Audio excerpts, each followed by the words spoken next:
Otra vez aquí con el, y estamos otra vez aquí con el Festival de Cine Europeo, esta vez con una charla de Vladimir Rivera, que va a hablar sobre la búsqueda del verdadero carácter del personaje, los tipos de arcos de la transformación. Vladimir es un guionista, es un escritor, es docente de muchísimas instituciones, entre ellas la UDD, la UAC, Arcos, creo que bastantes más, pero me acuerdo de estas tres por ahora. Él fue uno de los que realizó el guión de Gen Mishima, para mí es una gran serie, una serie de culto chilena, pero además tiene una gran faceta como escritor y de libros infantiles también. Bueno, voy a presentar a Vladimir, que creo que muchos y muchas le conocéis, pero... Vladimir. Ahí estoy. Hola, Mer, muchas gracias por la invitación, por participar en el festival. Te lo agradezco mucho. Sí, para mí es un lujazo, que lo sepas. Bueno, para todos los del festival. Muchas gracias, muchas gracias. Sí. Oye, ahí veo que sí, pues ahí está, hay gente conectada. Veo nombres conocidas, así que algunas alumnas y exalumnas que aparecen por ahí. Así que, bueno, espero, ahí está Ezequiel, mira, de la academia. Sí, Hola, hola Ezequiel. Quizá algunas cosas ya las dijimos con ellos, quizás no, pero bueno, nunca está de más repasar ciertas cosas con respecto a la construcción de personajes que me gustaría a mí profundizar en este tiempo que tenemos de presentación. Eh, ¿Cómo lo pues hacemos? ¿Parto nomás? Tú mismo. parte, yo estoy presente y cuando, por favor, todos y todas, ir haciendo las preguntas por el chat, yo las iré anotando para cuando termine la exposición de Vladimir poder retomar y hacer estas preguntas, ¿vale? Entonces, te dejo con toda la Vale. pantalla para ti y nos vemos en un rato. Muchas gracias, Mer. Gracias. Hola, buenas tardes a todas, todos, a todes. Después de este partido intenso de Chile, vamos a hablar de personajes, ¿no? Que es un tema que a mí en lo personal me gusta mucho, porque la verdad, yo creo que hay dos maneras de alguna forma de enfrentar una película. Una de ellas tiene que ver, construir una película a partir de una historia, de una trama, es decir, hay eventos, hay sucesos que ocurren en una historia y que nosotros los vamos contando. Y otra manera también es preguntarse, bueno, ¿quién es el personaje que aparece ahí, ¿no? ¿Cuáles son las características de ese personaje? Y sobre todo, uno que es escritor o escritora, preguntarse, bueno, ¿cuáles son las características que debería tener el personaje que me gustaría que fuera parte de esa historia? En ese sentido, creo yo que obviamente la mezcla perfecta sería que en una historia, en una película, perdón, tanto una historia sea interesante como también ojalá el personaje sea interesante. Pero muchas veces no ocurre de esa manera. Entonces hay películas que privilegian mucho más la historia, ¿no? Los eventos, los sucesos, y hay otras películas que privilegian los personajes, ¿no? Y sobre eso quiero hablar con ustedes. Yo voy a hablar de varias cosas de personaje, y me gustaría que si van teniendo dudas, las puedan hacer al final para, como tenemos un tiempo más o menos acotado, para no salir un poco como de esta especie de esquema que yo hice. Así que vamos, hablemos un poco de personajes. Aquí hice una presentación que la voy a ir compartiendo con ustedes. ¿Mm? Y tiene que ver con esta idea de este verdadero carácter, ¿no? Esta idea que plantea Robert McKee, eh, cuando desarrolla un personaje y se pregunta, bueno, ¿de qué trata finalmente una historia? Una historia, dice él, trata de mostrar el verdadero carácter de un personaje. Y este verdadero carácter se entiende que, partiendo un poco que todos nosotros que estamos acá, somos un sinfín de carácter dando vuelta. Eh, a veces ese carácter lo manifestamos en ciertos momentos y muchas otras veces ese carácter lo vamos ocultando. Entonces aquí dice, bueno, si yo quiero construir una película, voy a poner un personaje en una situación tal que nos muestre y nos devele cuál es su verdadero carácter, si quién es realmente. Partiendo un poco, como decía Doctor House, ¿no? Cada vez que atendía a un paciente, por ejemplo, decía que, bueno, todos mienten, ¿no? Todo el mundo miente. Cuando llega un paciente, no le creas, ¿no? Nunca te va a decir la verdad, ¿no? Cuando, por ejemplo, no sé, tú te vas a vacunar contra el COVID, ¿ha tomado en las últimas 24 horas? No, ¿no es cierto? Y a lo mejor sí, pues, ¿no? Pero la gente tiende a ocultar, más que mentir, a ocultar cierta información. Ahora, para que eso ocurra, para que la persona nos muestre quién es realmente, es porque tenemos que someterlo a una gran presión. ¿Mm? Bueno, eso es más o menos lo que plantea Robert McKee, por una parte.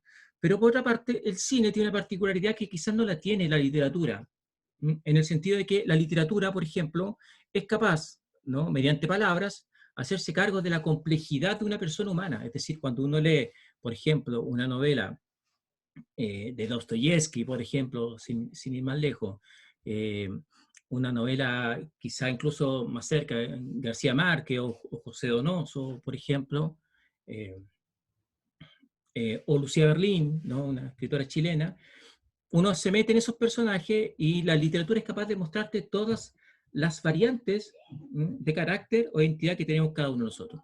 ¿Por qué? Porque nosotros lo vamos construyendo con palabras.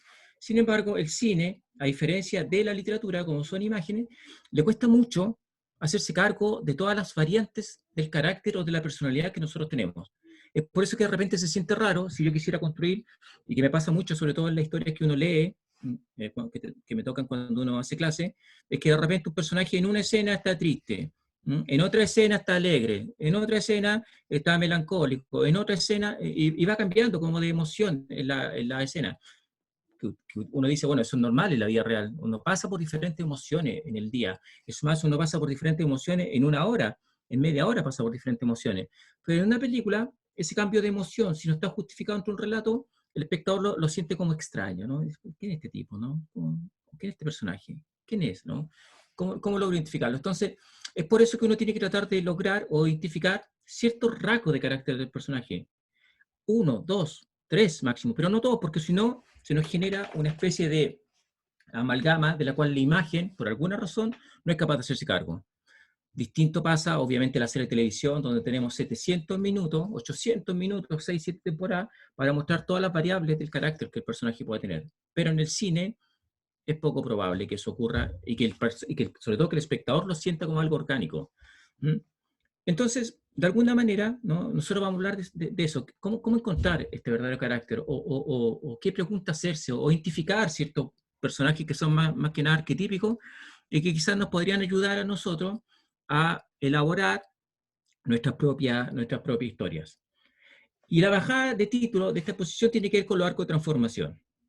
Es decir, entendiendo que un personaje, o las historias, mejor dicho, centradas en personaje, lo que hacen de alguna forma es mostrarnos cuál es el cambio de carácter del personaje, es decir, cómo el personaje va cambiando a lo largo de la historia, ¿no? Y ese cambio que un personaje tiene en una historia, ¿no?, es lo que uno llama un arco de transformación, es el cambio.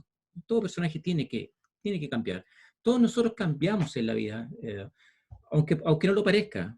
De hecho, por ejemplo, yo encuentro un poco triste, en teoría, ¿no?, cuando alguien te dice, oye, no has cambiado nada. ¿Cómo no ha cambiado? No? Han pasado 20 años que nos vimos del colegio. ¿Cómo no ha cambiado nada? 30 años que no. Porque en teoría el ser humano cambia constante y permanentemente. ¿Mm? Y a veces cambia tanto que incluso se olvida incluso de su verdadera esencia, ¿no? Como el verdadero yo.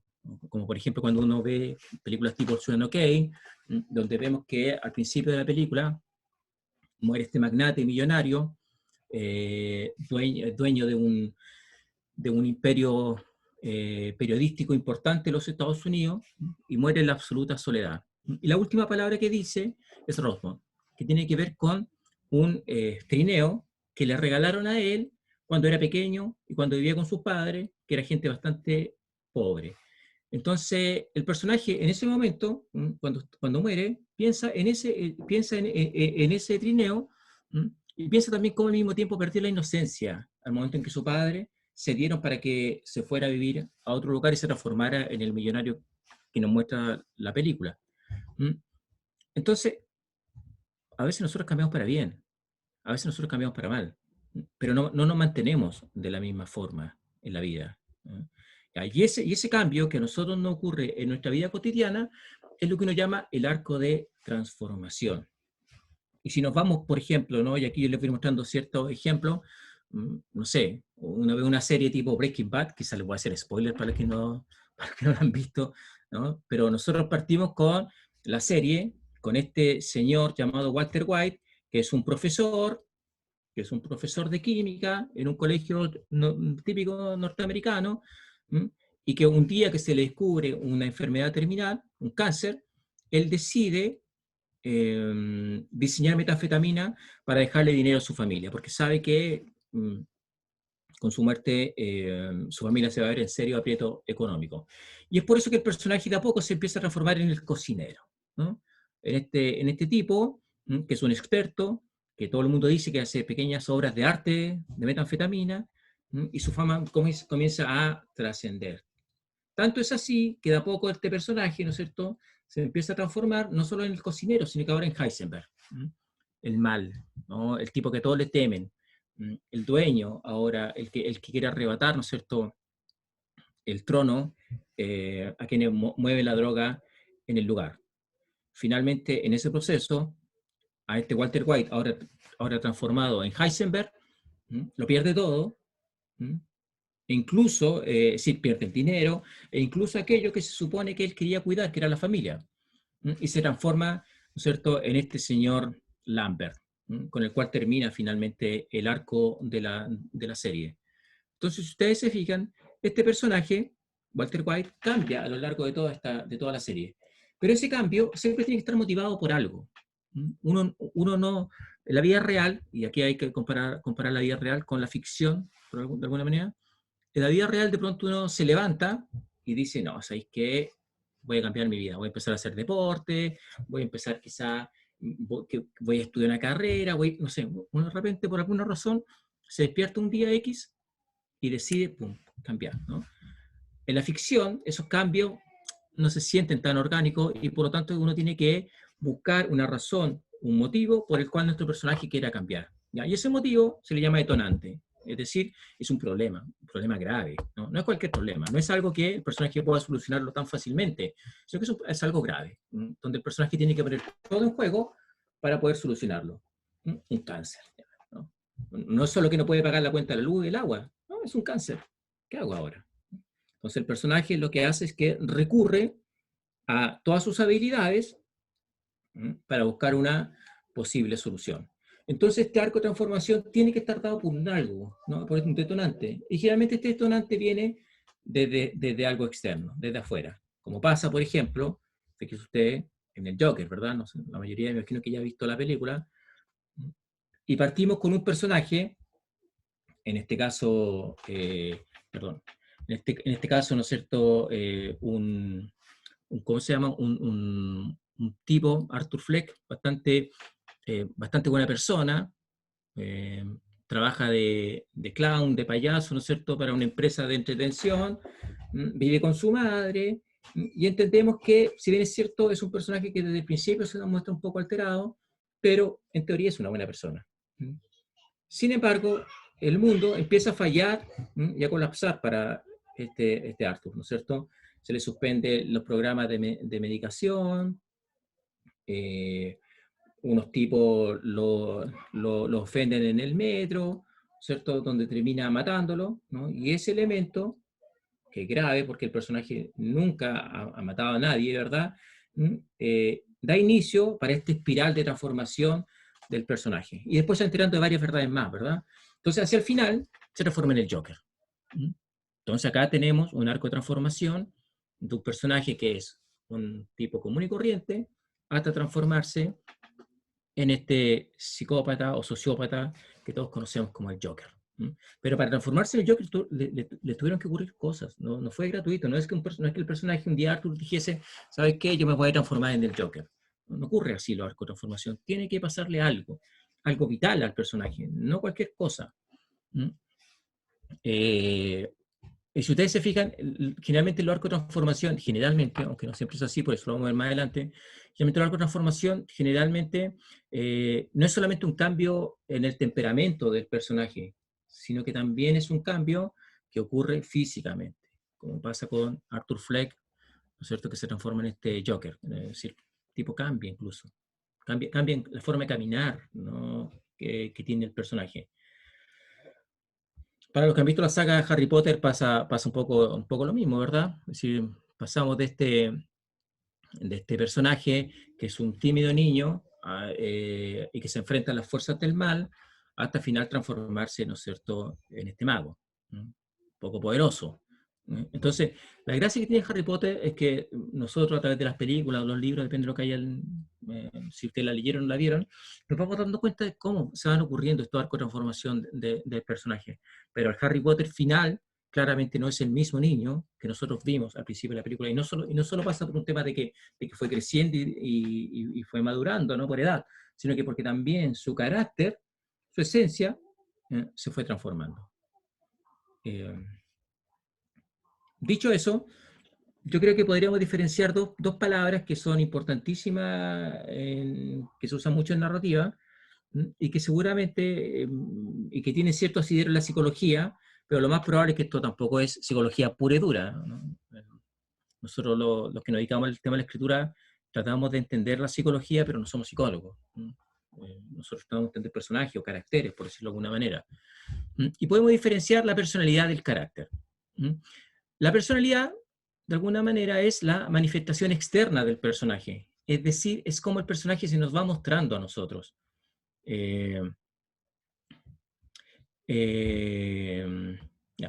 No voy a mirar el chat porque si no me empiezo a creer de nuevo. Sí. Entonces, la personalidad es esta manifestación externa del personaje. Es decir, el personaje se nos muestra de una manera. Partiendo de la base, como dije al principio, como si le creyésemos a Doctor House, partiendo de la idea de que el personaje siempre miente, ¿no?, que el paciente siempre miente, esa personalidad no siempre es como el personaje es en esencia. De hecho, muchas veces obedece más a mecanismos de defensa del personaje. Tú ves de repente en una película, personaje, por ejemplo, tipo Rocky Balboa, o en ese arquetipo de personaje, en donde el tipo es bravucón, le pega a la gente, trabaja para mafiosos del barrio, cobrándole la plata, en fin, ¿no? Y tú dices, ya es un tipo bravucón, ¿no?, y se muestra bravucón. Pero en realidad es un chico súper sensible, Rocky, ¿no? El huérfano, no ha conocido el amor, y la verdad que si le gustaría algún día ser padre, y lo que no le gustaría es que lo recordaran como, él mismo lo dice en alguna parte de la película, como el perro del barrio, ¿no? El perro del barrio, el que va y le dicen, ¿sabes qué, anda a pegarle a tal persona? Y le pega, ¿no? Entonces, bajo esa lógica, ¿no es cierto?, Rocky se nos muestra de una manera, ¿ya? Y esa manera de mostrarnos es esa personalidad. Sin embargo, el Rocky sensible, este Rocky que quiere dejar un legado, quiere de una familia, no es el carácter, es lo que el personaje tiene, es por dentro. La personalidad se manifiesta de manera permanente en un personaje, es decir, permanente siempre, de alguna forma. En cambio, el carácter es esporádico. Dicho de otra manera, no es que de alguna manera el carácter está aflorando siempre, porque para que aflore ese carácter, vuelvo a lo que también decíamos anteriormente, al personaje hay que someterlo a un evento que lo ponga en jaque, ¿no? Un personaje que lo cuestione y que lo saque de alguna manera de su espacio habitual. Y es por eso que estos dos conceptos también van de la mano de necesidad y posibilidad. Cuando hablamos de necesidad y posibilidad, se refiere a que en una historia, porque esto no necesariamente pasa en la vida real, ¿vale? No, lo más probable es que no pase mucho en la vida real.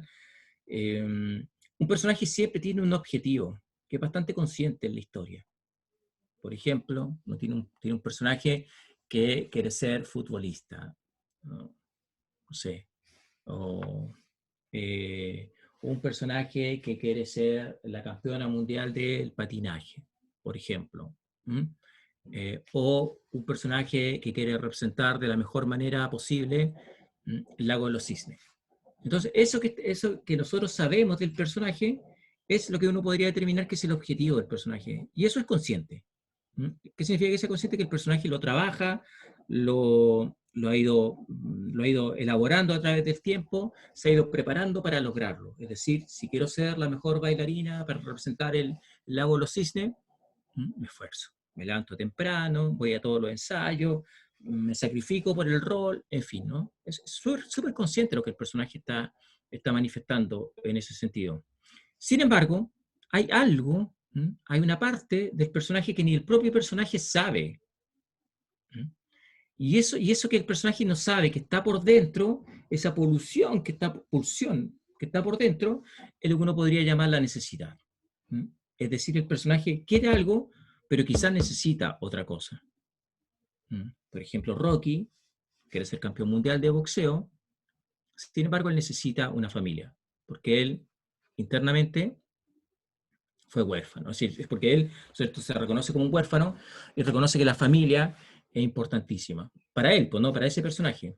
Y lo mismo pasa con Natalie Portman, ¿verdad?, con el personaje Mina en El Cine Negro, en donde el personaje, por alguna razón, ¿no es cierto?, se ha obsesionado con el papel, ¿no es cierto?, se ha obsesionado con el papel, porque ella es perfeccionista.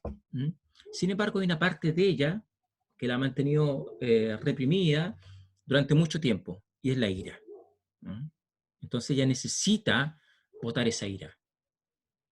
Y la manera en la cual esto se encuentra, la manera en la cual esa ira se manifiesta o se expulsa en la misma película es cuando conoce a la otra chica y le enseña un aspecto distinto al lago de los cisnes, es decir, la pasión. Entonces la ira se va transformando de alguna forma en pasión. Eso es una necesidad, es algo que el personaje seguramente no sabía que quería. O a lo mejor sí, no sabemos, porque eso obedece a cierta zona oscura del cerebro humano. Entonces es difícil saber a ciencia cierta si es así o no, pero de alguna manera hay una necesidad. Lo contrario y lo que quizás nosotros no deberíamos hacer en una historia es que el personaje no solamente sepa lo que quiere, sino que también sabe lo que necesite. Porque si el personaje sabe lo que necesita, eso lo vuelve un personaje autoconsciente. Un personaje autoconsciente, y entramos a esos personajes estereotipados, en donde nada le afecta, en donde el mundo externo, ¿no?, y la aventura que el personaje tenga que realizar no le va a impactar de mayor manera, porque el personaje sabe lo que necesita. Entonces, el objetivo es consciente, pero la necesidad es inconsciente. Y para que esta necesidad se manifieste, yo les decía anteriormente, ¿no es cierto?, que tiene que haber un elemento externo, y ese elemento externo, que se llama el incidente incitador o el detonante, ¿verdad?, en narrativa, bajo esta lógica se le llama posibilidad. ¿Qué significa eso? Es que el personaje, para que dé este primer paso, tiene que surgir también la posibilidad, ¿no? Por ejemplo, no sé, en Call Me By Your Name, el personaje de Helio, que vemos acá, ¿no es cierto?, es un personaje que tiene como objetivo pasar el verano, ¿no?, porque todos los veranos lo pasa con su padre, en este lugar idílico, soñado de la campiña italiana, ¿no? Pero ¿cuál es su necesidad, ¿no? ¿Qué es lo que el personaje va a descubrir? Es decir, el personaje necesita descubrir el amor, pero no cualquier tipo de amor. El personaje, ¿cierto?, tiene una pulsión interna que quizá le ha ido negando, quizá le ha ido ocultando, y tiene que ver con que le gustan los hombres. Estamos hablando en un contexto de los años 80, donde, bueno, todavía es complicado para muchas personas, pero en ese contexto me imagino yo que era más complejo aún, sobre todo para los adolescentes sensibles como era Helio. Entonces, fíjense que hay un objetivo, el personaje quiere hacer esto, ¿no? Yo quiero pasar el verano, pero hay una necesidad interna que ni siquiera el personaje sabe de encontrar el amor, y ojalá este amor sea recíproco. Por lo tanto, surge la posibilidad. ¿Y cuál es la posibilidad? Es el hecho que aparezca Oliver, ¿cierto? Este tipo que viene desde afuera, viene desde los Estados Unidos, es alumno de su padre, y que al mismo tiempo, ¿no es cierto?, tiene que terminar su tesis en este verano. Esa es la posibilidad. Porque si Oliver no aparece, Helio no podría satisfacer la necesidad en la película. Entonces, están íntimamente relacionados. Es decir, hay personajes que tienen un objetivo, pero al mismo tiempo hay una necesidad.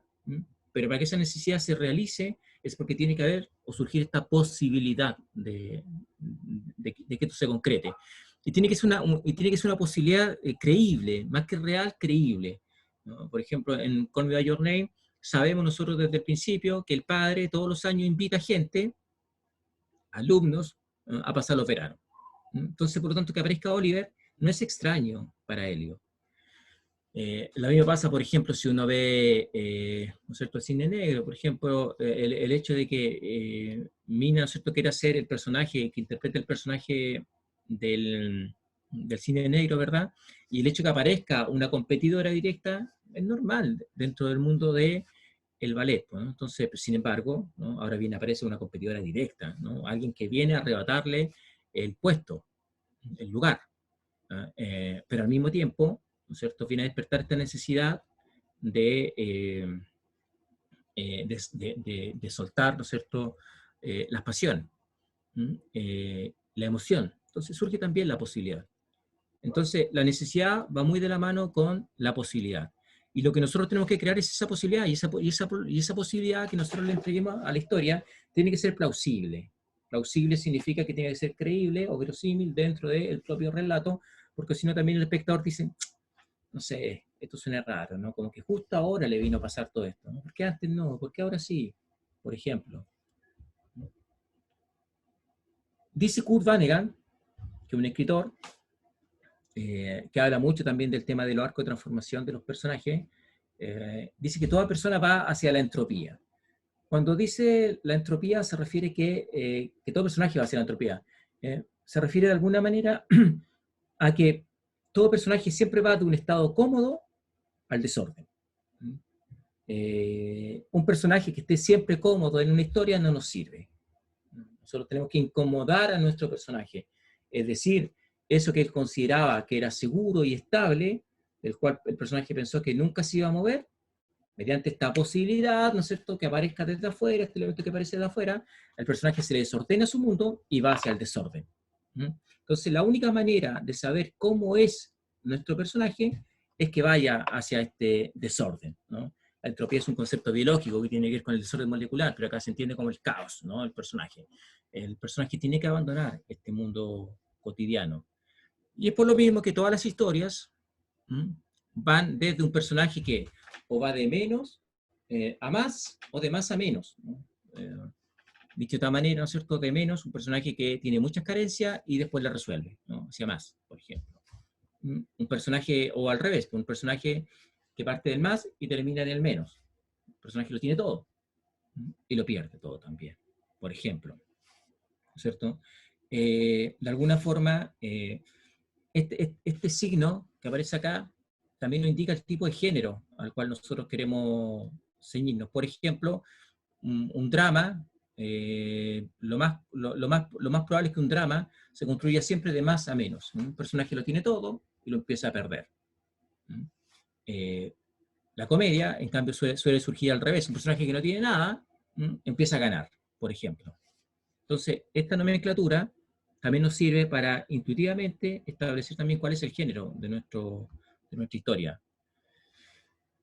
Si uno ve, por ejemplo, una película tipo Seven, ¿no?, Los 7 pecados capitales, aquí tenemos el personaje de Miles, que es el personaje interpretado por Brad Pitt, ¿cierto?, que al principio del relato, al principio de la historia, es un policía bastante impulsivo, pero al mismo tiempo es un policía que está en búsqueda de lo correcto, quiere destacar en su trabajo, tiene una esposa, va a ser padre, lo tiene todo. ¿Sí? Por lo tanto, nosotros podríamos decir perfectamente que el personaje está en más.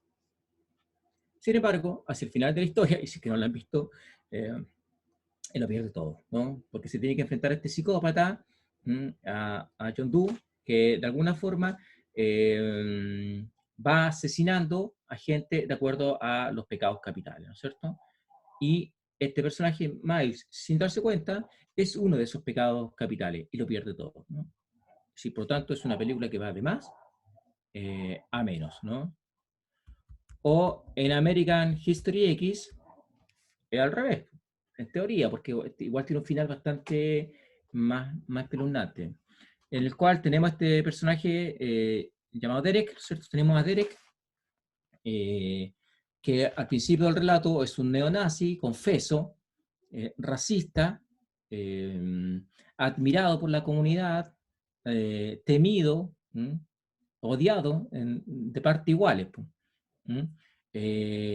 Sin embargo, ¿no es cierto?, nosotros vemos que al principio del relato mata a una persona y se tiene que ir a la cárcel. Y en la cárcel el personaje comienza a conocer el lado más amable de las personas. Y ese lado más amable no viene de los que él pensaba que eran iguales a él, de estos arios, ¿no?, estos superiores, sino que viene de un personaje afroamericano que aparece en el relato. Empieza a estudiar, ¿no? Empieza a alejarse también de esos grupos que él antes admiraba, y el personaje comienza a cambiar, hasta que se transforma en este tipo que una vez que sale de prisión, quiere tener un trabajo estable, quiere alejar al hermano de la violencia, ¿no es cierto? Entonces, tenemos ahí este arco de transformación, que entendiendo que particularmente en esta historia, ese arco de transformación para el personaje queda más o menos trunco, porque el objetivo era sacar al hermano de la violencia, pero finalmente el hermano también es víctima de esta violencia racial. Eh, o como pasa con el personaje, como pasa también, por ejemplo, como lo dice de alguna manera Kurt Vonnegut, ¿no es cierto? Hay otro tipo de historia que son variaciones de esta anterior, es decir, del más al menos o del menos a más, lo que sería como, por ejemplo, lo que él llama la historia de la Cenicienta, que es una de las historias más clásicas o arco transformaciones más comunes, tanto en la historia del cine como en la televisión, y narrativa. Y básicamente consiste en que un personaje como Cenicienta no tiene nada al principio del relato, y mediante este artificio de esta hada madrina, el personaje lo consigue y lo logra todo, ¿no? Hasta transformarse en esta Cenicienta, en donde el príncipe después va a su casa con el zapato de cristal y se transforma en su esposa, ¿no? Ese es como el relato oral, ¿cierto?, que viene desde tiempos inmemoriales. Sin embargo, nosotros también podemos entender que hay ciertos arcos de transformación en el cine actual que usan también la misma lógica de la Cenicienta, como pasa, por ejemplo, con el personaje Kim, ¿no es cierto?, en Parasite, en donde el personaje no tiene nada, y después que recibe esta roca mágica de su amigo, entra a trabajar a esta familia y empieza a obtenerlo todo, ¿no? Trabajo estable, buena ropa, toda la familia también trabaja con ellos también. Sin embargo, ¿no es cierto? Hacia el final de la historia lo pierde todo. En teoría, porque la última escena nos da a entender de que el personaje, o mediante todos estos eventos que le han ido ocurriendo, el personaje tomará la herramienta para transformarse en un millonario, ¿no? Sí, quiere seguir con la idea este concepto de la Cenicienta. Otra de las historias que tienen que ver con estos arcos de transformación es la más clásica de la más clásica de todas, ¿no? Como el chico conoce a chica, que en teoría, y con sus variables actuales, por ejemplo, chica conoce a chica, chico conoce a chico, ¿no? Y cualquier otra variable que nosotros queramos establecer. Muchas de estas historias también obviamente tienen que ir con transformación, es decir, es un personaje que al principio de la historia no tiene amor, desea el amor, lo encuentra y lo pierde. En la mayoría de historias románticas, generalmente esta pérdida va de la mano con reencontrarlo de nuevo.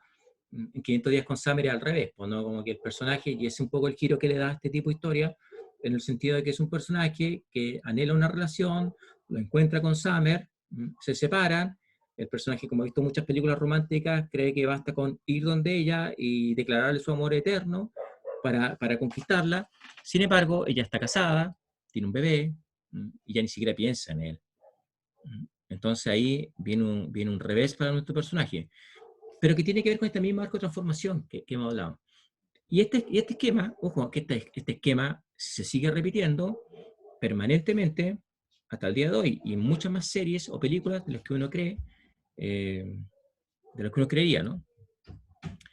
O el otro tipo de historia que, que podríamos llamar como historia más antropológica, que es muy propia del cine más latinoamericano, heredero del neorrealismo italiano, de cierto cine europeo, sobre todo del cine mm, más de Europa del Este seguramente, que tiene que ver con esta idea de que el personaje no tiene nada, y a pesar de que no tiene nada, lo sigue perdiendo todo. Es decir, es un personaje que lo pierde todo el rato. Es un castigo permanente a nuestro personaje. Y ese castigo obviamente viene dado por nosotros que somos guionistas y que representamos de alguna manera al sistema, y el sistema los castiga permanentemente. Entonces acá todo lo que le pasa a los personajes es malo, tras malo, tras malo, tras malo. Pero también sería un tipo de variación de historia muy recurrente, vuelvo a insistir, en nuestro cine, sobre todo en el cine latinoamericano. Entonces, con esta idea, como para resumir, con esta idea de lo que plantea Kurt Vonnegut, ¿no es cierto?, de que todo personaje siempre va al desorden, también nosotros podemos decir, bueno, ¿cuáles son entonces esos tipos de desórdenes, verdad? Bueno, el primero, personaje que va de más a menos, un personaje que va de menos a más, personaje tipo Cenicienta, como los personajes que lo logran, ¿no es cierto?, que no tiene nada, logra su objetivo, lo pierde seguramente hacia el final. El del chico conoce a chica y todas sus variables, ¿no es cierto?, chico conoce a chico, chica conoce a chica, en fin. O el antropológico, que es esta idea de que el personaje lo pierde todo. Entonces, si uno empieza a analizar las películas, la mayoría no se mueven tanto en base a estos parámetros, de alguna forma. Existen variaciones, siempre existen. Y yo creo que la gracia de la narración es entender cómo funcionan estos patrones para poder transformarlos, ¿no? Porque tampoco es la idea que nosotros repitamos patrones constantemente por comodidad o porque no se nos ocurre ninguna otra cosa más, ¿verdad? Dicho eso, para seguir clasificando los personajes, porque de repente, ¿no es cierto?, una típica pregunta de clase, bueno, entonces, ¿cómo construyo el personaje? ¿Qué criterio utilizo? Existen muchos criterios. Nosotros por un tema de tiempo vamos a desarrollar uno máximo, pero ahí, para que dejen anotado otro tipo de criterios, para que ustedes puedan trabajar a sus personajes. Entendiendo también esto de que, ojo, que el cine no se puede hacer cargo de todos los temperamentos de un personaje, ¿no? Tenemos que elegir un temperamento, un personaje, para poder conocerlo, porque de alguna manera, como tenemos 70 minutos para contar nuestra historia, 80 minutos, el espectador tiene que ser capaz de identificar el temperamento. Más allá que yo sé que en la vida real, y todos nosotros sabemos que en la vida real, nuestro temperamento, nuestra forma, nuestro ánimo va cambiando constantemente durante el día, durante la semana, ¿no es cierto? Y se ve alterado, más encima por situaciones como las que estamos viendo hoy en día, con esta pandemia, que de alguna forma nos afecta a todas y a todos, ¿no? Entonces, vamos a hacer una especie de clasificación, a ver si les sirve como tips, ¿no?, para sus historias. Hay una clasificación de personajes que se llama según los temperamentos. Este es un tipo de clasificación tomada desde Heráclito, estamos hablando, fíjense, Heráclito, de Grecia, y que la literatura, primero la literatura y ahora el cine, de alguna manera lo ha ido tomando y se ha hecho parte un poco de esta clasificación de personajes según temperamentos. Por ejemplo, hay un temperamento que él llama el sanguíneo, ¿no? Por ejemplo, ¿cuáles serían los personajes sanguíneos? Son personajes que son equilibrados y son simpáticos, por lo general. Y son estables, por lo general, suelen ser muy estables, emocionalmente hablando. ¿Mm? Afrontan los reveses de la vida con calma. Si no se les pasa algo malo, lo analizan y tratan de buscar una solución a esa situación. No se desesperan frente al evento. No ocultan sus emociones, ni tampoco las reprimen. Es decir, si están enojados, van a decir que están enojados, si están contentos, van a estar contentos también, en ese sentido. Son sociables, son afables, dicen lo que piensan, por lo general, son seguros o seguras de sí mismos estos personajes, y por lo tanto también contagian su estado de ánimo. Es decir, son personajes que están como en melancolía o en depresión, los demás personajes de la historia lo van a sentir también. Por ejemplo, como pasa con, ¿no es cierto?, con Buzz Lightyear, ¿no es cierto?, que este personaje de Toy Story, si ustedes se fijan, cumple con todas las características que acabamos de señalar. De hecho, es muy rara vez que el personaje cambie de estado de ánimo. Y lo hace en algunas oportunidades, obviamente que sí. Y todos los demás personajes se enteran cuando ha cambiado su estado de ánimo. Ahí yo les puedo preguntar a ustedes también, no sé si, pensando en otro tipo de película, no sé si, por ejemplo, personajes sanguíneos, ¿dónde más podríamos encontrar? En otro tipo de película o serie. Se dan cuenta que se repite más de lo que uno cree. Otro tipo de personaje, según esta clasificación de los temperamentos, es el que uno llama el personaje colérico, como el Frank T. Jace de Magnolia, este personaje que interpreta Tom Cruise en Magnolia. Por ejemplo, son personajes que actúan llevados por el impulso. Están generalmente en estado de euforia permanente. Se dejan dominar por las pasiones, es decir, que no ocultan las emociones. Son precipitados y espontáneos, es decir, actúan y después piensan lo que hicieron. Y generalmente sus emociones son guiadas por la ira. Y como son personajes que por lo general son inestables, esta inestabilidad provoca rechazo. Bueno, además de este personaje, creo que hay varios más, ¿no? Es decir, Gary Oldman, por lo general, en sus películas, en las películas sobre todo noventeras, tendía a ser un personaje más colérico, como el personaje del policía, el león, el profesional, por ejemplo. Otro tipo de personaje, según este temperamento, es el flemático, ¿no? Son personajes que son silenciosos, son más reflexivos y son imperturbables, es decir, nada les afecta, o por lo menos pareciera que nada les afecta. Suelen medir sus palabras, piensan lo que dicen. ¿eh? Eh, bueno, eso hace que dominen sus palabras, ¿no es cierto? Guardan secretos profundos. Y su inexpresividad muchas veces desconcierta, porque uno no sabe lo que están pensando, ¿no? Porque están siempre en silencio permanente. Y cuando se abren los demás, pueden demostrar genialidad o estupidez, ¿no? Es decir, eso va a depender mucho del tipo de película. Por ejemplo, hay personajes que son silenciosos, ¿no? Y que en algún punto, por ejemplo, en comedia, como el del hermano mayor en Liz Little Sunshine, que es flemático, pero al final de la historia tampoco es tan brillante, ¿no? Como que parecía más brillante cuando estaba en silencio. O como el personaje de Ghost in the Shell, ¿no es cierto? Mokoto, si no me equivoco, sí. Eh, que es bastante silenciosa, ¿no? Como muchos personajes del anime también, que tienden a ser bastante flemáticos. Y están los melancólicos. También tiene que ver con esta clasificación de temperamento. Por ejemplo, suelen ser más tímidos, son más sensibles, son fáciles de herir, ¿cierto? Mienten con frecuencia para ocultar sus sentimientos, ¿no? Pobrecito yo, ¿no? Entonces no voy a decir que tengo miedo porque todos van a decir que tengo miedo.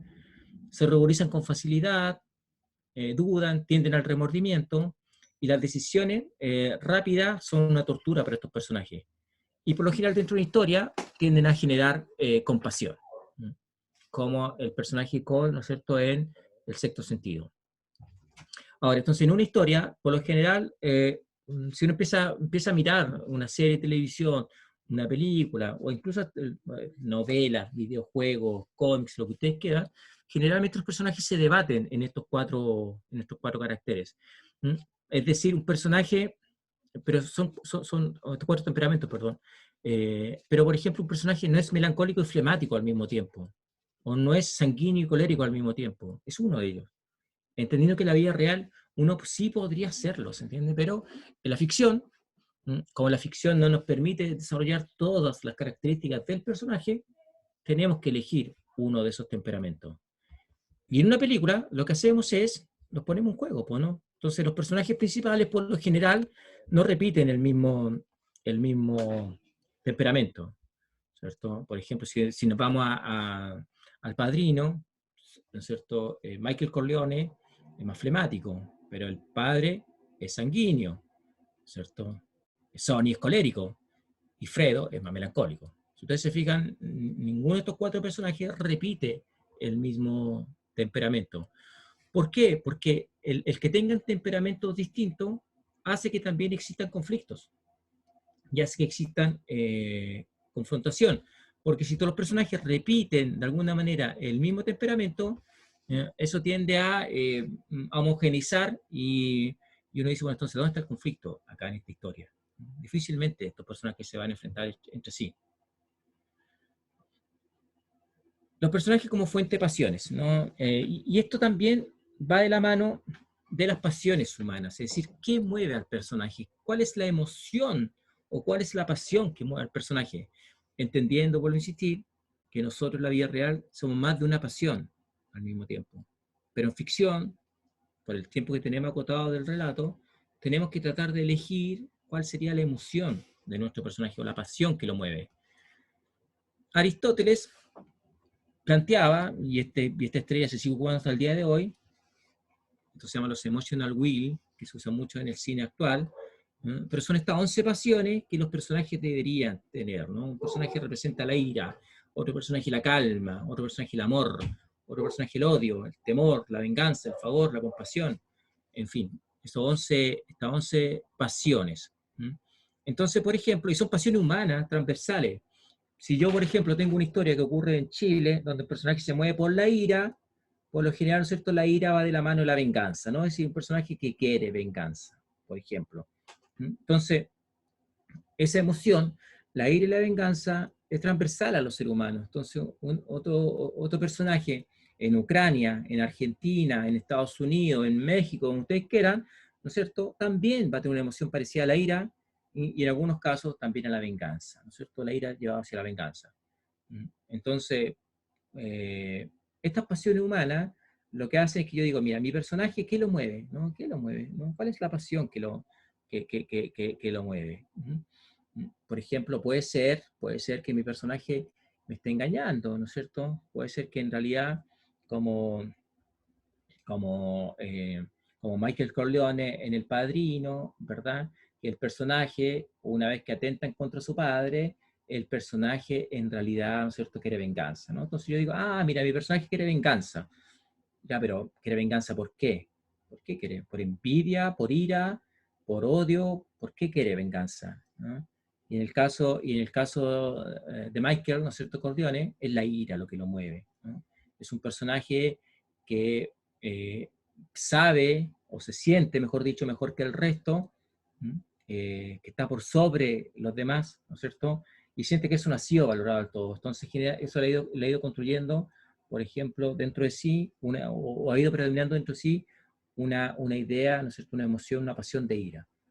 Y que explota, ¿cierto? Vamos al concepto de posibilidad, que explota cuando atentan contra su padre, contra Vito Corleone.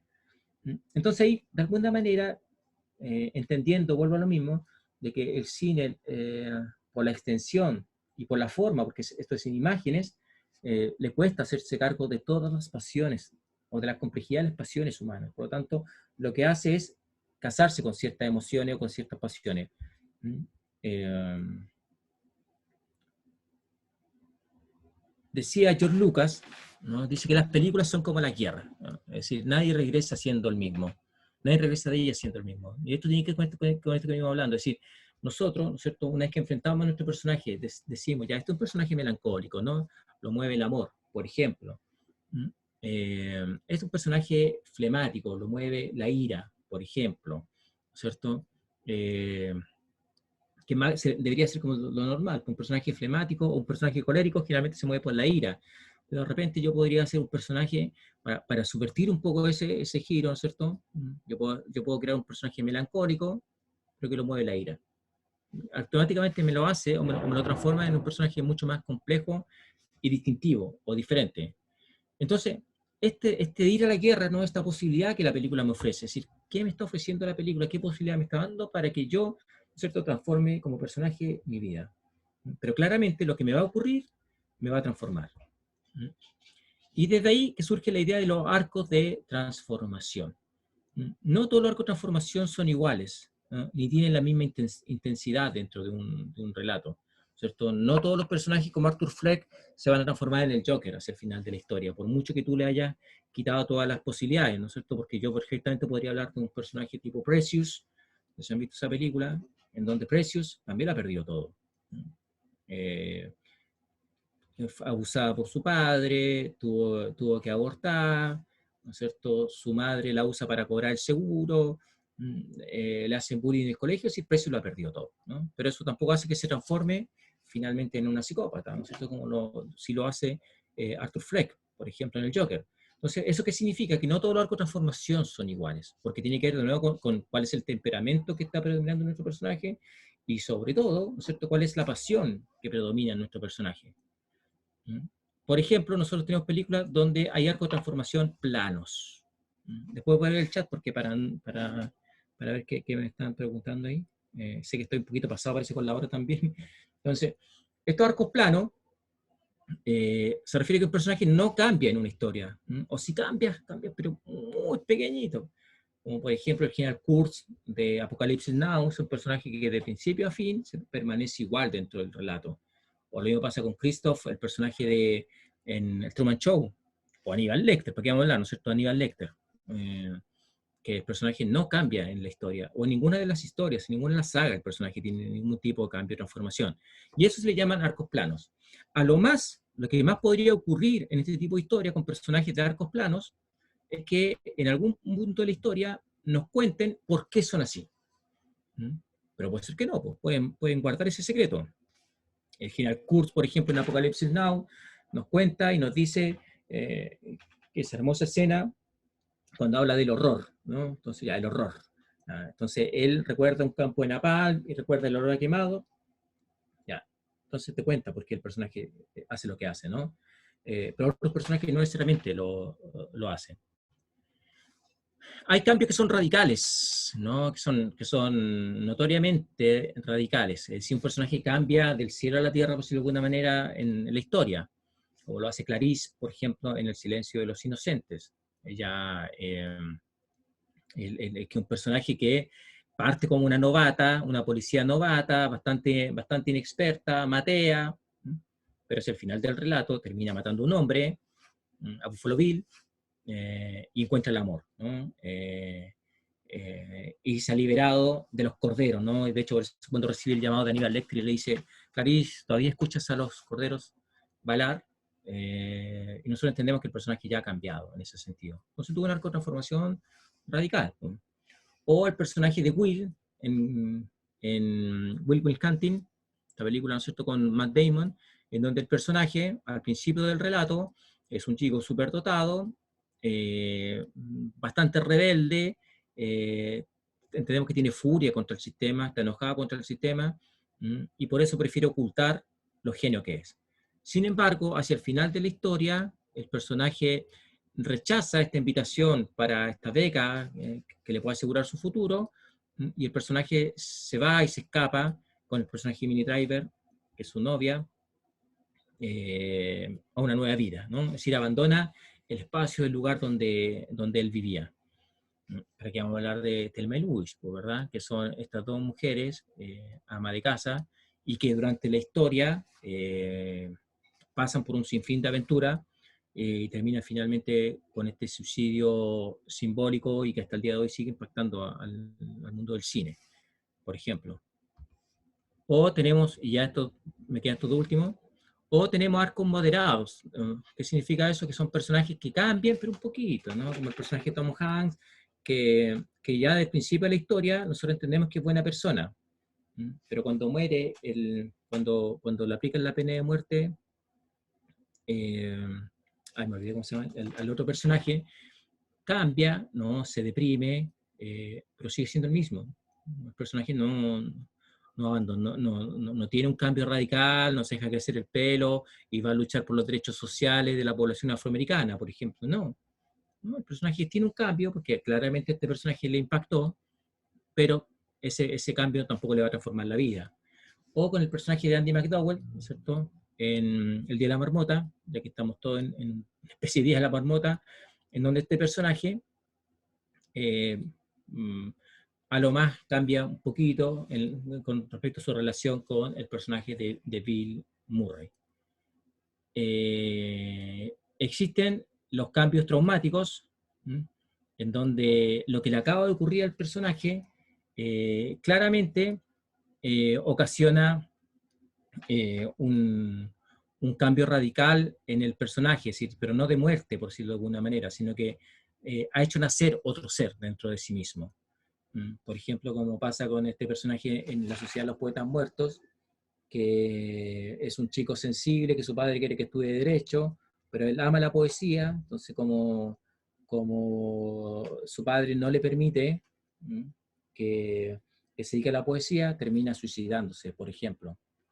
O el personaje de Kim en Parasite, que parte de este chico que es inocente, ingenioso, con chispeza, diríamos nosotros, y que hacia el final de la historia se transforma en un personaje taciturno y melancólico, por ejemplo. ¿Por qué? Porque mediante sus hechos, el personaje ocasionó la muerte de su hermana y otros personajes más dentro de la historia.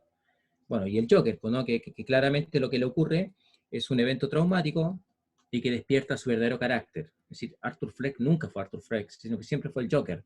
Y las pastillas, estas pastillas, lo único que hicieron fue controlarlo para efecto de mantener oculto a ese personaje.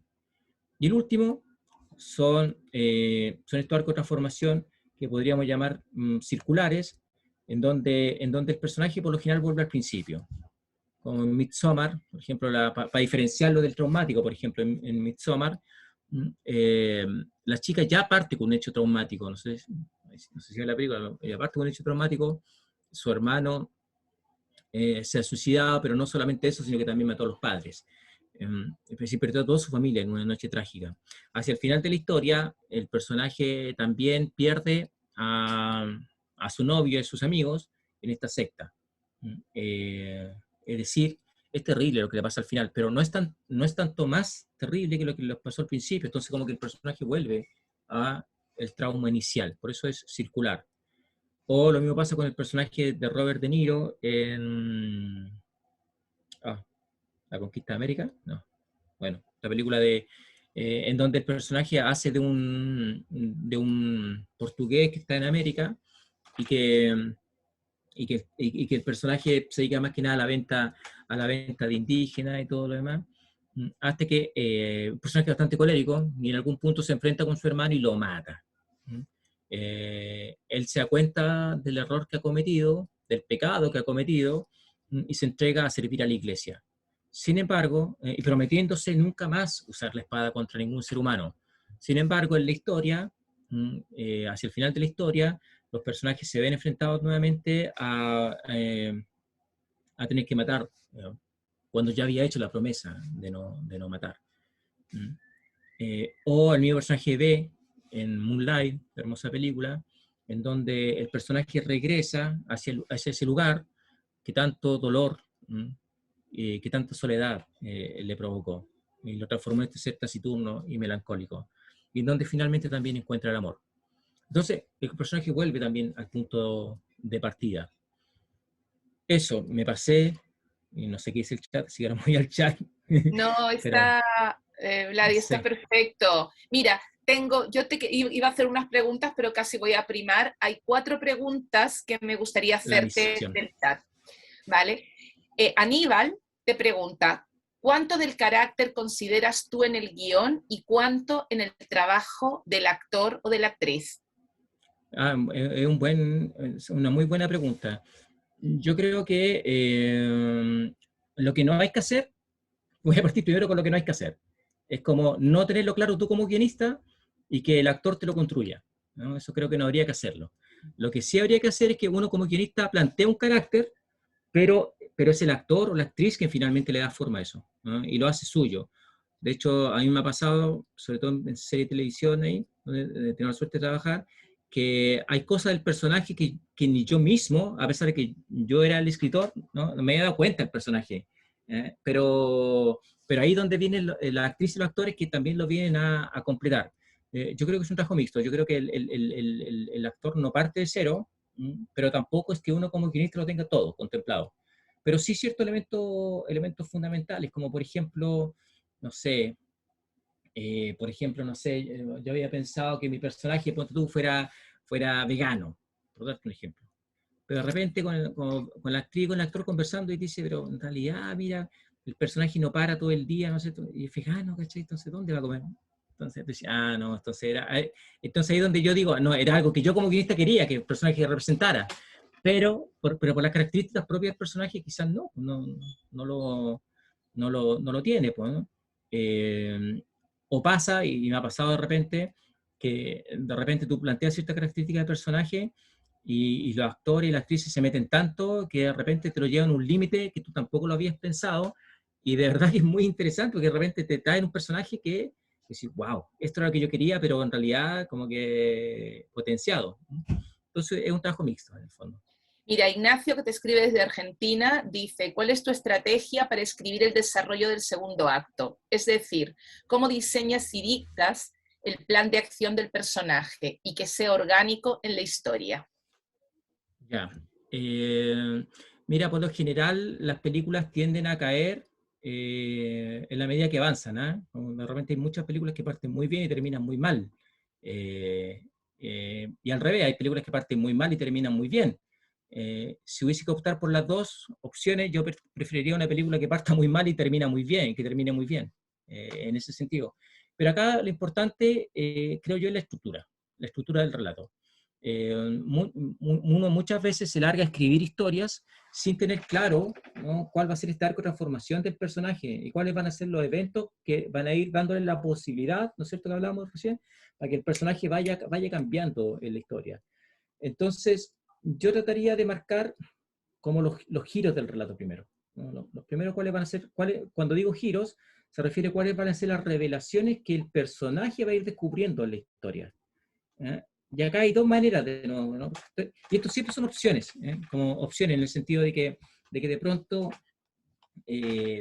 a veces estos giros vienen dados desde afuera, como por alguien X que se lo entrega al personaje, o a veces el mismo personaje lo va descubriendo. Yo siempre prefiero que ojalá el mismo personaje lo vaya descubriendo. Entonces, uno arma, uno hace un armado, dice ya, por ejemplo, y para eso existe la estructura narrativa. No sé, McKee, por ejemplo, plantea 5 puntos, Linda Seger plantea 12 puntos, Sid Field plantea 9, ¿cachai? Entonces hay varias estructuras narrativas, que podríamos estar hablando una hora más de eso, pero lo primero es armar dónde van a estar estos giros, precisamente para que el relato no caiga. ¿Mm? Eh, Generalmente el cine latinoamericano tiene pocos giros, ¿no? Entonces eso hace que de repente ciertos fragmentos de la película se vuelvan un poco pesados, generalmente después del segundo tercio. Y eso pasa porque lo que hay que hacer es tratar también de cambiarle el objetivo al personaje en una historia.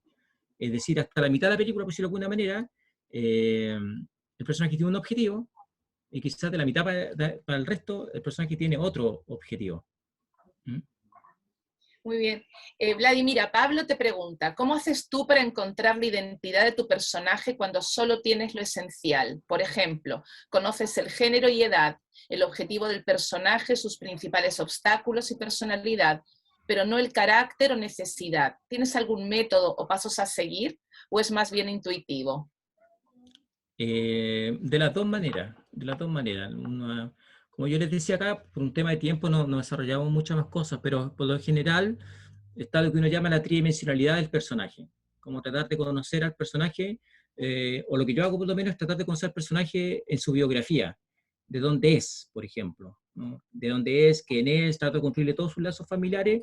No sé, si el personaje tiene 60 años, bueno, me demoraré más, pues, ¿no? Porque el personaje lo debe construir desde el minuto 1 hasta los 60.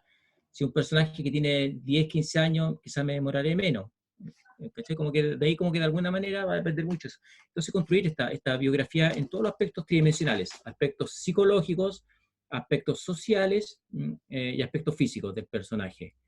Y yo desde aquí también, bueno, en clase siempre lo sugiero, pero casi nunca me pescan, pero quizás porque alguien lo va a agarrar. Pero lo que pasa es que cuando uno diseña el personaje no tiene que ceñirse por la realidad, por decirlo de alguna manera, la realidad real, ¿no? Porque partiendo un poco de esta idea del cambio, ¿no? Si tú decís, no sé, yo tengo un personaje que es experto en boxeo, ¿cachai? Por darte un ejemplo, ¿ya? Mi personaje es boxeador o boxeadora, experta. ¿Mm? Entonces, por lo general, si tú empezás a como construir su pasado, uno tiende a decir ya, que desde chica le gustaron los deportes, que sus papás la llevaron al karate, que del karate terminó ya, y después al final se transformó en boxeadora, por ejemplo, ¿no? Eso es lo que sería un camino lógico, en teoría, ¿no? Pero quizás ese camino lógico no nos sirve tanto.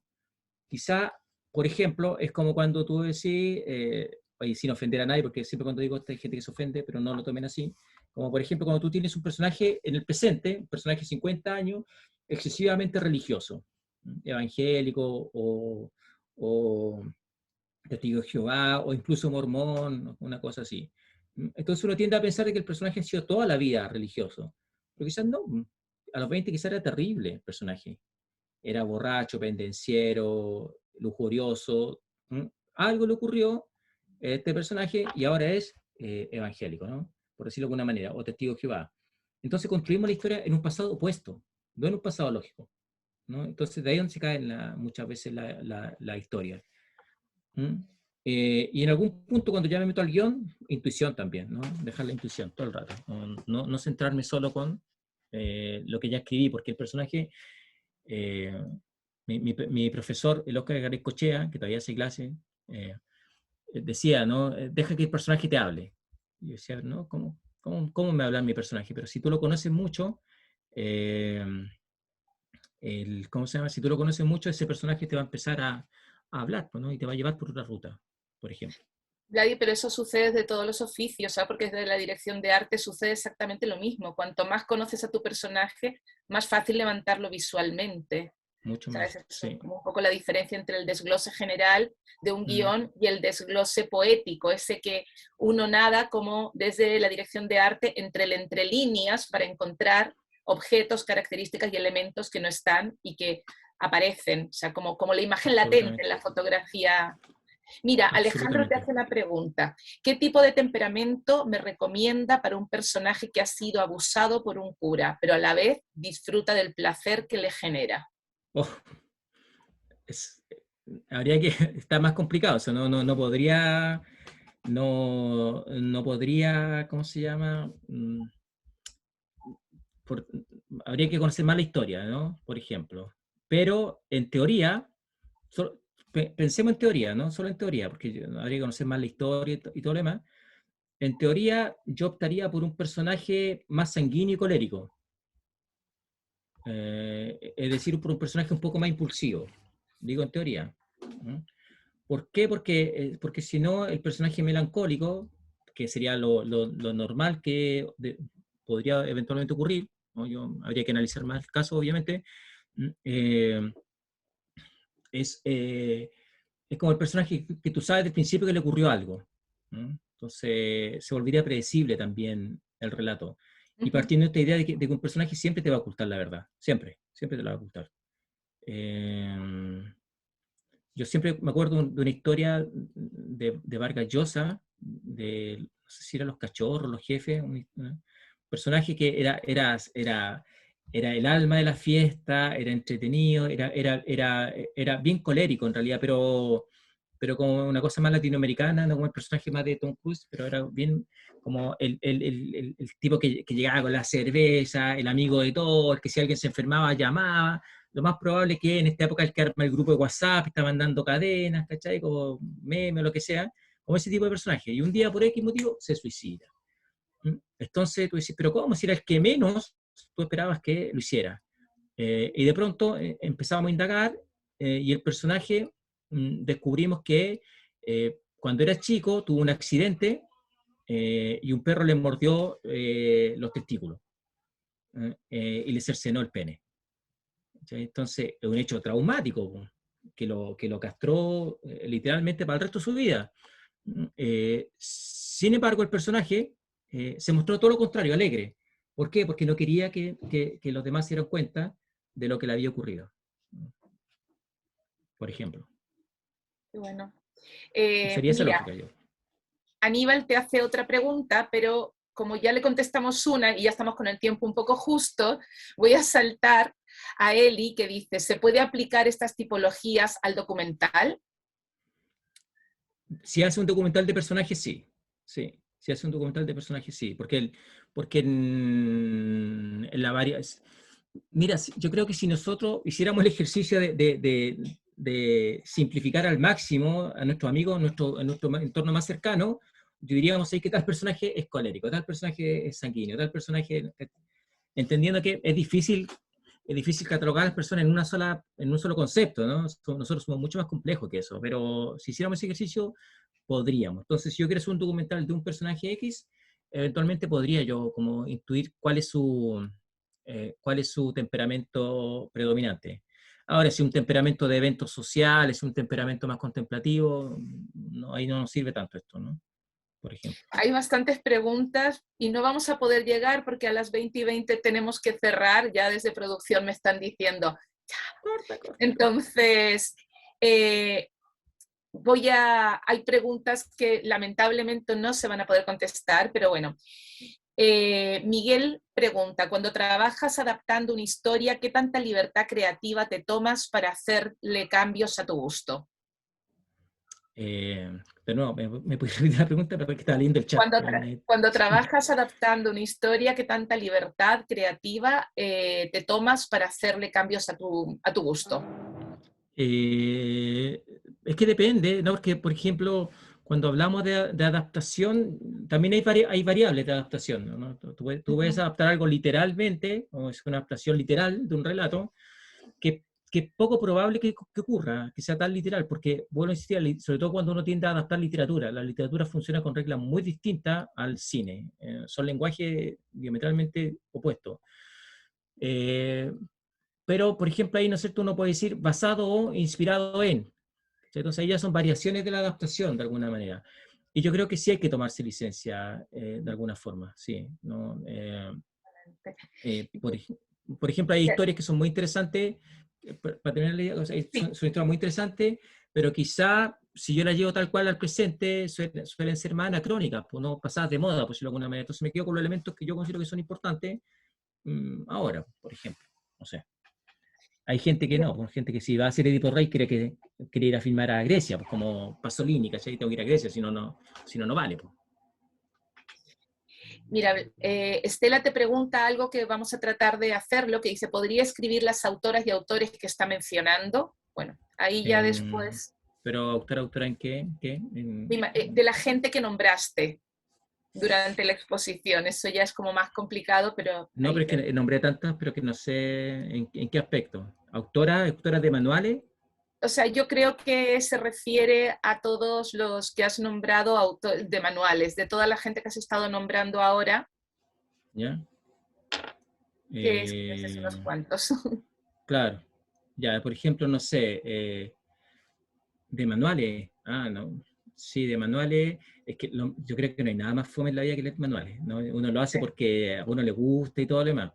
Pero si hubiese que recomendar un manual, yo les recomiendo a Lago Segri, que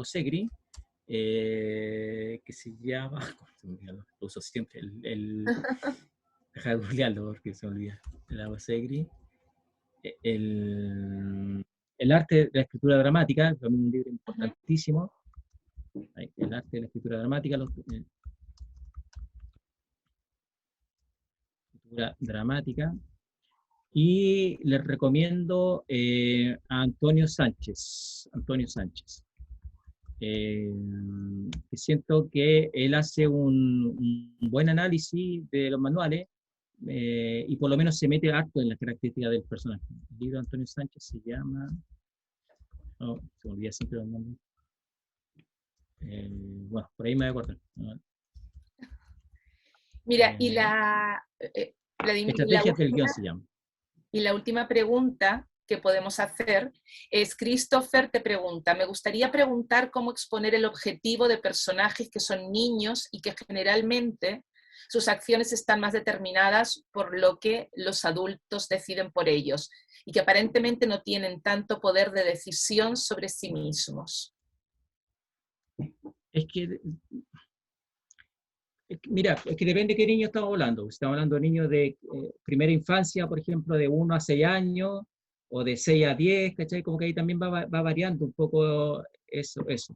Eh, pero se puede. Lo que pasa es que hay que plantearle el objetivo al personaje. Siempre es bueno plantear el objetivo. Y hay que preguntarse, bueno, ¿cuál es el objetivo? ¿Cuál es el objetivo? No sé, si uno ve una película tipo El Imperio del Sol, por dar un ejemplo, la película con ¿cómo se llama el actor de Batman? Muy bien. La película Spielberg.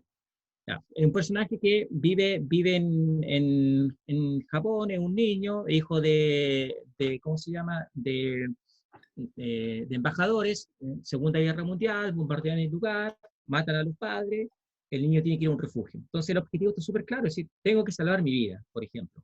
Entonces en ese proceso, entre que el personaje va salvando su vida, hacia el final de la historia, el personaje descubre que en realidad perdió su niñez. ¿Cachai? Como que salvó su vida, pero perdió su niñez, porque vio mucha muerte en el proceso.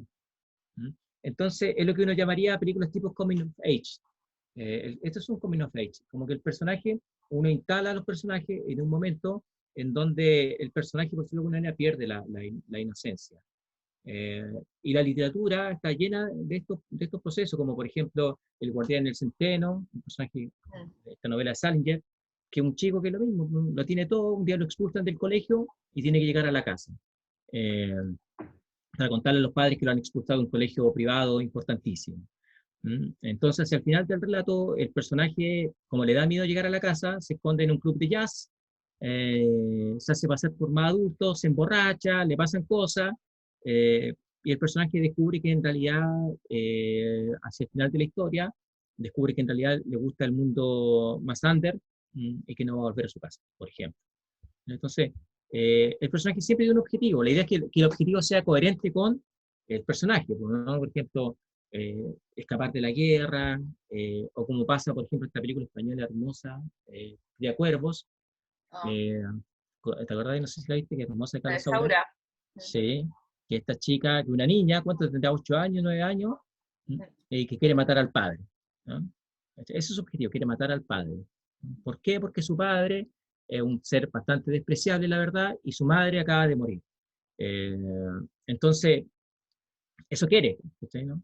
Eh, entonces, ahora, que lo logre no es otra cosa, ¿entiendes? Pero algo va a descubrir hacia el final de la historia. Yo creo que si quiere matar al padre, lo lógico, un niño no lo tendría que matar, pues, ¿no? Porque si no, ¿para qué? ¿No? Porque lo vas a castigar doblemente al personaje. Eh, pero así se podría construir, se puede igual, pero pedirle cosas coherentes al niño, pues no pedirle cosas, idealizaciones o ese tipo de cosas que el personaje por edad no podría tener, por ejemplo. Conceptualizaciones que el personaje por edad no podría tener, por ejemplo. Sí. Vladimir, a mí me encantó lo de los personajes y sus temperamentos porque lo ibas diciendo y yo iba pensando en figuras y en líneas y entonces decía, vale, el colérico es absolutamente diagonales, ya sean ascendentes o descendentes. El melancólico, vale, se trabaja con un horizontal y eso es lo bueno, o sea, al final el levantar un guión tú lo utilizas desde la dirección de arte para poder construir todo un esquema visual que es paralelamente a lo que sería el esquema narrativo y cómo se van mezclando. O sea Claro. que de aquí da para muchas conversaciones. Tenemos que cerrar, pero bueno, Sí. ha sido un Oye, gustazo, Gladys. para cerrar con lo de arte, solo para cerrar con lo de arte, es decir, yo creo que si uno como guionista es capaz de dibujar a su personaje, es porque ya lo tienes, Sí, estás dibujando, así como, y eso va de la mano con arte, pues. ¿Sí? Eso, ¿no? sí, absolutamente. Vladi, ha sido un gusto, tú sabes que para mí siempre es un gusto, Gracias. pero, pero que nada, invitamos a todos y a todas al resto de las charlas que va a tener el Festival de Cine. Mañana a las 12 hay un conversatorio sobre la película La Victoria, que fue una película realizada en 1973 aquí en Chile con un director Lilienthal, que fue el mismo director del Ciclista de San Cristóbal. Interesantísimo, ojalá que puedan asistir todos y todas. Tenemos el miércoles la charla de Miguel Ángel Vidaurre sobre found footage. Tenemos el miércoles a las 12 un workshop con Carmen Martín Fraile, que es una posticera, maquilladora y peluquera española, que va a estar enseñando tipos de peinados de los años 20. Es una maquilladora que ha trabajado en James Bond, en 20.000 películas, ojalá que las podáis ver. Y nos queda el jueves una charla con Diego Pequeño, que es un director de fotografía que está trabajando una nueva forma de hacer, utilizando los cromas y las pantallas sobre todo. Y el viernes nos queda la charla con Arturo Sinclair, que va a hablar sobre las maquetas dentro del cine. Así que nada, ojalá que todos y todas puedan inscribirse y asistir a la mayoría de las charlas. Vladi, un gusto. Oye, gracias a todas y a todos ustedes por la invitación. Qué bueno ver a alumnos y alumnas por ahí que están presentes. Sí, Gracias a todos, se pasaron, a todas. sí. Gracias, abrazos Hemos totales. reconocido a muchos alumnos y a muchas alumnas por aquí, ¿verdad? Sí, Sí, sí, sí, qué bonito, bonito verles. sí, sí. Ah, Pues súper. nada, muchas Gracias, se pasaron. gracias. Adiós Chao, a todos y abrazo a todas. grande.